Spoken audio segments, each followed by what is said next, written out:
So my next question deals specifically with the issue that's front and center in the minds of most people in this room, which is the state budget, education spending. Public education represents more than 50% of the entire Texas state budget. Everything we spend as a state, more than 50% of those dollars are directly related to public education. And this last legislative session was the first, and please correct me if I'm wrong, in the modern era in which we passed a partisan budget. Every Democrat voted against the budget, every Republican voted for the budget.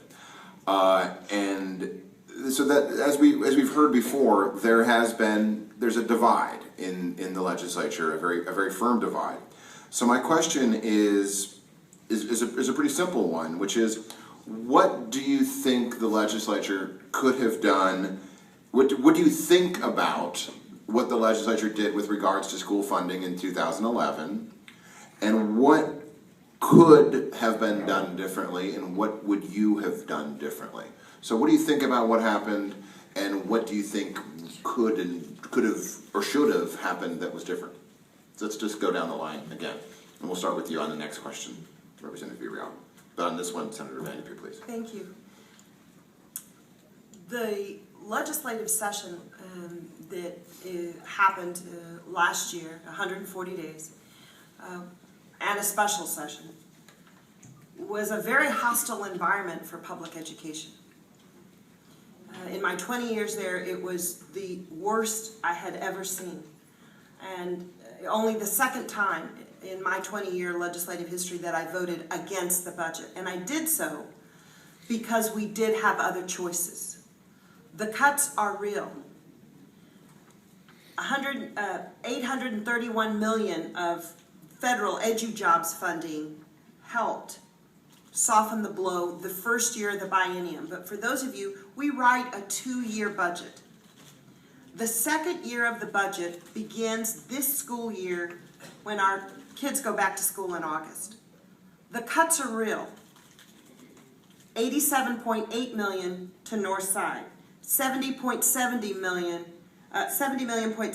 to Northeast, 23.6 to SISD San Antonio, Judson 14.8 million, Edgewood 5.8, and also if you think that just maybe average school districts or inner city school districts were cut, even Alamo Heights was cut 5.2 million.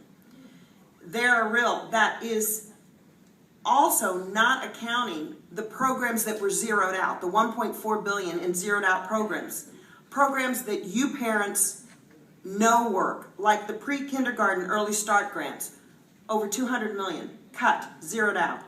Educational aid early high school graduation exemptions for TANF, 43 million. Middle school PE grants, science lab grants. We want our kids to be proficient, science, technology, engineering, math. We've heard over and over. Those were zeroed out.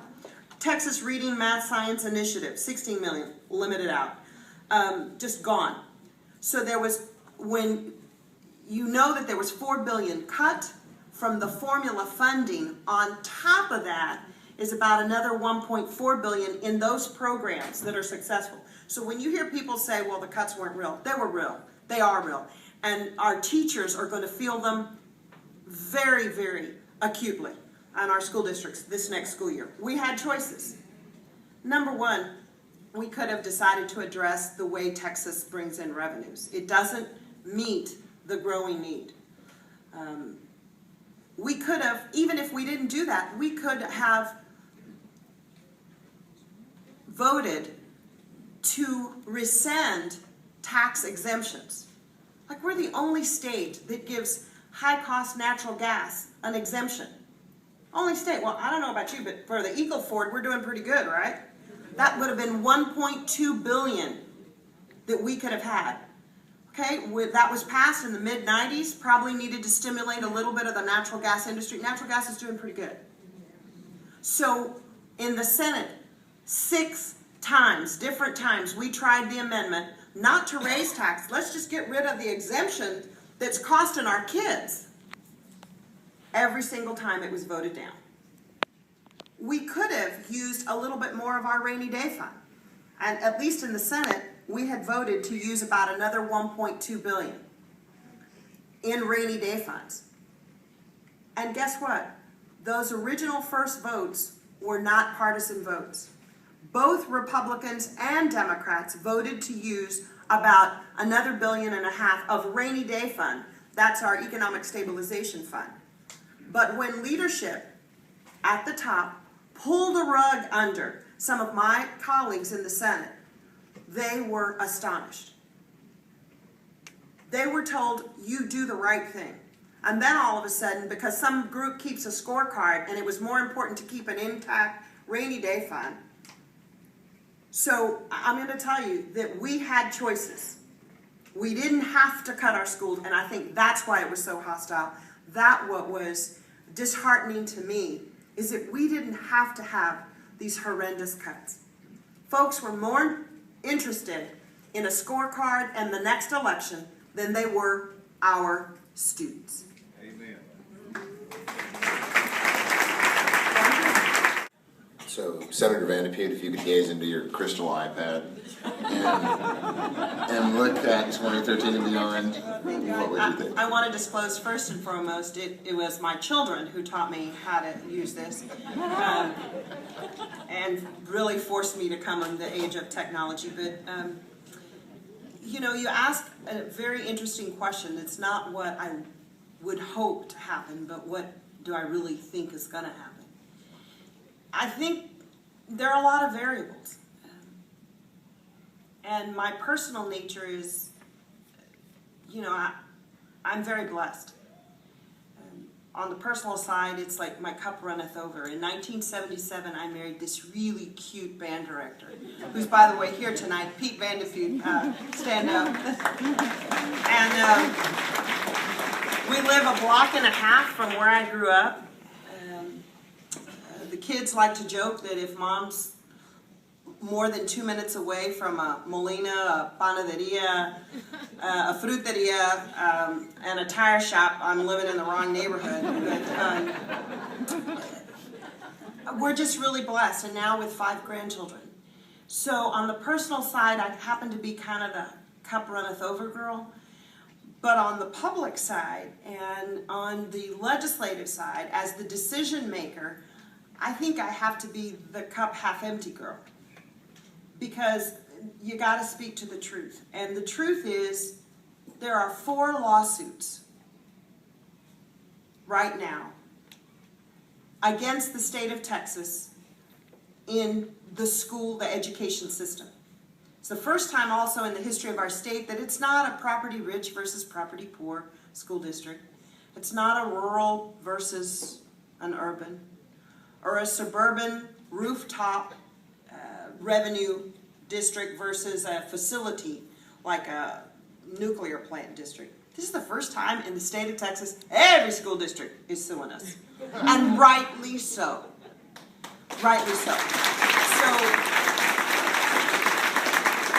all of those districts are suing us. The timeline is probably we won't get the start of the trial until later this year. Maybe we'll have it by the spring of 2013, but we don't have to wait that long. So number one, we've got a growing need for infrastructure in healthcare, and that was made plain by Commissioner Cease yesterday. This recession has hit us hard. Don't believe that it was all rosy, because what we looked at was unemployment numbers. What we failed to look like in communities in San Antonio to examine is the underemployment numbers. Because you know your neighbors, right?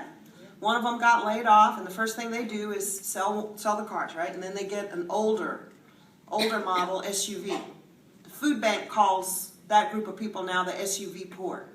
Because somebody got cut back in line, they get a payment or 2 behind on their house, and they've been out of work 8 to 10 weeks. And they may have been making $24, $25 an hour, but they got kids.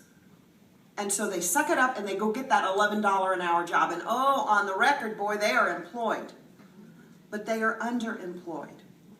And so the level of hurt in our community with your neighbors isn't directly related to that. So yeah, they're working, but they're not having the expendable money to buy the stuff that they used to. They're shopping at the Goodwill. And nothing wrong with that. You like the jacket I have? You can find some good bargains there. But this is a healthcare. We have a 50-year water plan, a beautiful one. And here we are with the Edwards Aquifer. We have all a statewide water plan. And nobody in leadership is even taking seriously any mechanisms to fund water. We don't have water, folks. We have no economy. We have our roads with the Texas Department of Transportation. We run out of money this year. No new projects except for stuff that's been bonded. The pay-as-you-go is gone. So we'll have money for repairs and maintenance on our current road system. That's it. No vision on how to pay for it. And particularly in education, you know, we sit and brag, we see our leaders up there saying, oh, Texas is such a great state, everybody wants to come live, we got the jobs, everybody's moving in, and then we fund an education system that doesn't admit that they're bringing kids into the schools. And so, what I think will happen is up to you. And up to people like you. In the Rio Grande Valley, and in the Metroplex, and in West Texas, and in East Texas.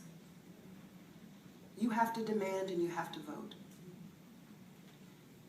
My fear is that Speaker Strauss will have a House of Representatives where over 50% of the people in that legislative body that have to make huge decisions have less than 2 terms of service. And I'm going to tell you, I didn't even start to feel comfortable in a school finance system and in everything else till I was in my 3rd or 4th session. I'm sorry, it's complicated. Now, I knew what I had to do to represent my district, but you got growing costs and a tax system that's based on an old agricultural, industrial, manufacturing strategy. It's not based on a service economy. It's not based on a knowledge-based economy.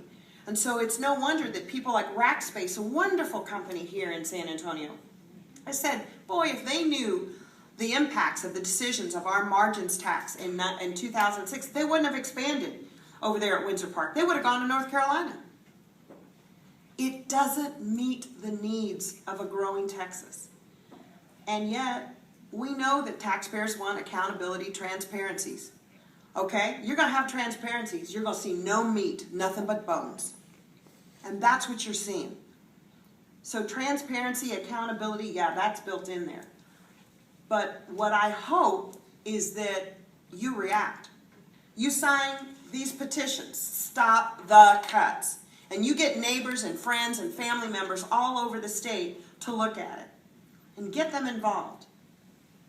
They got to know the names of their legislators here rather than the names of the starting lineup of the Spurs. I mean, I'm a Spurs fan, but what's more important right now, your kids or a national championship? And so get them engaged. It's up to you. And it's up to our business communities. I said in the newspaper yesterday that it should be an enlightened self-interest for our business leaders. Number one, they tell us we want an educated workforce because they got to hire folk. They've got to hire. They want an educated workforce. But what's more tragic, if you don't have an educated workforce, they don't have the jobs with the salaries to buy the goods and services that Texas businesses are trying to sell us. So it should be an enlightened self-interest. And we do have great companies and great leaders, one of them Charles Butt. I've got to tell you, those of you that go into HEB, I got to brag because this man is absolutely the most pro-public education business leader in the state. So I know it's kind of a long question, but personally, really blessed. On the public side, I think it's not up to me. It's up to you.